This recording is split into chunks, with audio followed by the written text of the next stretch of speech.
અલકાપુરીમાં car ચાલકે કાબુ ગુમાવતા દિવાલ સાથે અથડાઈ એરબેગ ખુલી।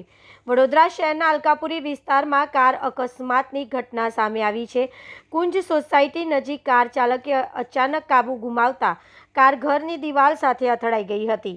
અકસ્માત એટલો જોરદાર હતો કે કારના એરબેગ પણ ખુલી ગયા હતા, જેના કારણે અકસ્માત ગંભીર હોવાનો અંદાજ લગાવવામાં આવી રહ્યો છે। પ્રાથમિક માહિતી મુજબ આ અકસ્માત વહેલી સવારે થયો હોવાની શક્યતા વ્યક્ત કરવામાં આવી રહી છે। બનાવ બનતા જ આસપાસના લોકો ઘટના સ્થળે એકત્રિત થઈ ગયા હતા। હાલ અકસ્માતમાં કોઈને ઈજા પહોંચી છે કે નહીં તેની ચોક્કસ માહિતી સામે આવી નથી।